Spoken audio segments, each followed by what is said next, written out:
Now, someone might look at the surplus deficit line and say $616,000 deficit is what South Seneca is already in this year.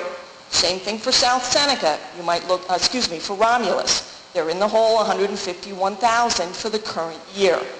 Not true. Again, these are actual numbers being projected forward. So in 11-12, both boards saw this coming, saw these deficit situations coming, and made the changes. South Seneca made the cuts in programming and staff, and Romulus as well through, again, their staff cuts through attrition. I'm assuming budget cuts as well. Those numbers are, again, based on actual, but they're not real. They will not be real until the end of the year. That's when those cuts will kick in, and it will impact the numbers. So if you look at these numbers, the minus 616,000 and the minus 151, and imagine them at zero, what would that do going forward? Well, for 13-14, in the case of South Seneca, it's not going to be $1.3 million in the hole. It's going to be more like $500,000 in the hole. 14-15, instead of $2 million in the hole, it'll be more like 1.5 in the hole. Definitely we're heading in the deficit direction, both districts. You certainly can see that going forward. But I just want to caution you that this is based on actual numbers before you're going to see the actual cuts that are going to be inherent in these numbers. So the final note would be here is that we are certainly headed in a deficit. We're not in one right now, but we could see in the next 3-year projections based on what we've been doing in the past that both districts are going to be using reserves in order to net out some of these deficits going forward. And the last line talks about estimated tax rates. These are the current tax rates for 12-13. Remember, the consultants are giving us information based on 11-12. We have since had 12-13 budgets that have passed, tax rates that have already been implemented. You've seen it on your tax bills. So these are the tax rates going forward if we were to be looking at 2% tax levy increases. So just wanted to give you a comparison across the bottom.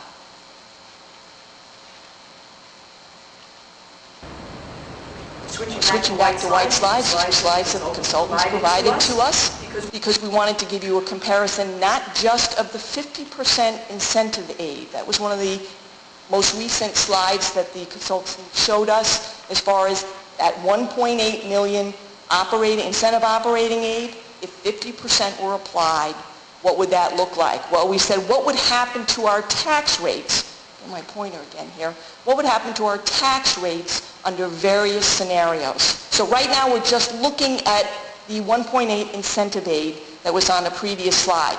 If the 20% of that incentive aid was applied towards taxes, reducing the tax levy, what would be the impact to Romulus? Well, Romulus's tax rate, and that current tax rate was $19.02, would reduce by $2.52. That's a 13% change. South Seneca, in the same scenario, would increase 78%, so that would be almost a 5% increase. And that's at 20%. If you look at each line, 30%, 40%, 50%, what would the impact be on the individual's current tax rate in order to achieve that percentage?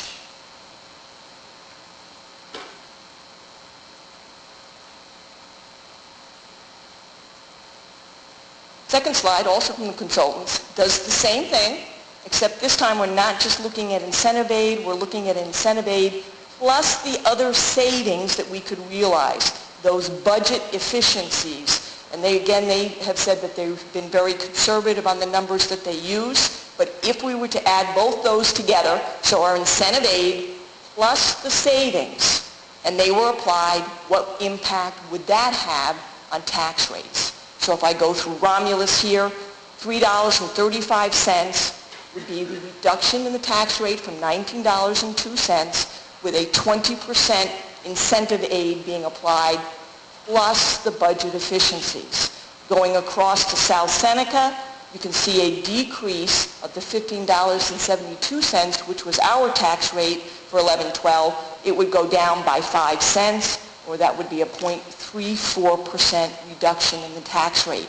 And again, each line, 30%, Romulus would be down $3.61. South Seneca would be down 31 cents as more and more tax levy are reduced by that incentive aid plus budget efficiencies. This would be the individual impact to the various tax rates.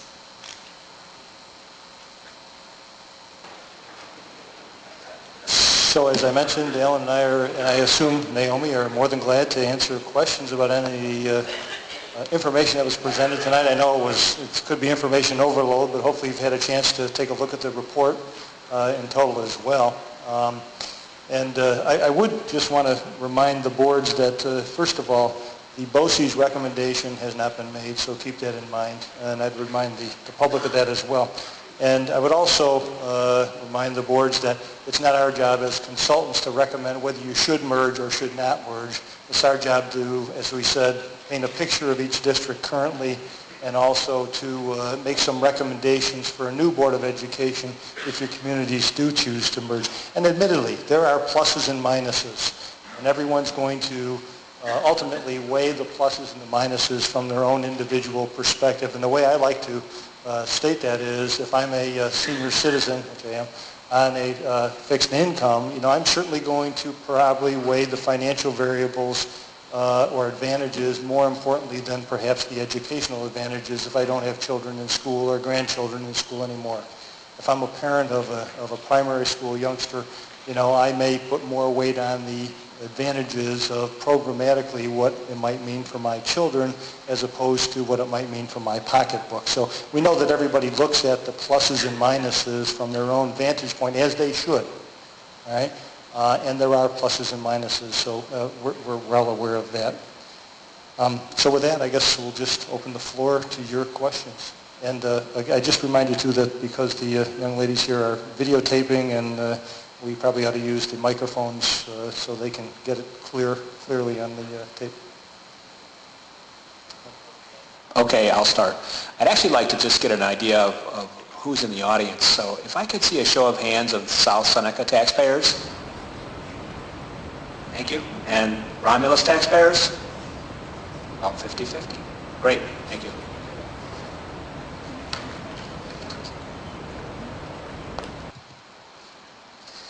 Okay, I have a couple specific questions and then general questions. So specifically, since 70% of the budget is personnel costs, I'd like to try to understand the methodology a little bit on some of the calculations because that's going to have a big impact on this. On page 72, when you were calculating the cost of employees' fringe benefits, you used the figure 21%. And TRS, Social Security, workman's compensation, you came up with 21%. But you didn't include cost of health care in there as a fringe benefit. So I was wondering about that, why that wasn't included there. Okay. What we were looking at on page 72 is the cost of additional salaries for leveling up teacher salaries. Okay. So as salaries go up, retirement system contributions are going to go up, Social Security is going to go up, workers' comp is going to go up. But the cost of a staff member's health insurance coverage is not going to change with their salary. So the factors that are going to change as the person's salary goes up are included, but whether someone's making $50,000 or $55,000, the cost of the health insurance program will be the same. So there's no increase. So there's no leveling up in the health insurance? The health insurance costs, again, that's going to be negotiable, but they are pretty close as you look at them. Might there be a cost? There might be a small cost, but we don't think it'll be anything like there would be. Okay, well, that's okay. So when you're calculating the savings through staff reductions on page 73, you use a fringe benefit cost of 35%. Essentially, that's the difference between costs that will fluctuate based on the actual salary, retirement contributions, Social Security, workers' comp, and the cost of the health insurance coverage for employees, which stays the same regardless of what the person's salary is. That's the difference between 21% and 35%. What's the cost of health insurance coverage? So when you're calculating the costs the leveling up, we're not including it, but when we're calculating the savings, it is included. I'm not making the connection there. Okay, let me try a different way. Salaries, if we level up, we're together that the salaries will go up by about $90,000. Right. Okay. Whether the salaries are where they are currently or whether they're $90,000 higher, the cost of health insurance for those staff members will not change. Whatever the cost of their plan is, whether it's $90,000 less or $90,000 more. Okay, you're assuming there's not going to be any leveling up of health care costs. Right, we did assume that, yes. Okay. But essentially, the difference between the 21% that's related to increased salaries and the 35% general fringe benefit cost is the cost of health and dental insurance. So when you did address the health care costs on pages 88 and 89, and that's where you said basically you didn't see much difference between the two districts. Right. And then to reiterate, then you say that it really isn't a factor going forward because they're not going to be leveled up, or? Well, I don't know that they're going to be leveled up. What we're saying is that there may well be additional costs with health insurance. There may well be additional costs because you've now got more kids in the high school and you decide to start a new athletic team. You got to hire a new coach. There may be additional costs for a number of things, but we don't see any of them being of the magnitude of the $100,000, $200,000, $300,000 changes that we talked about specifically in the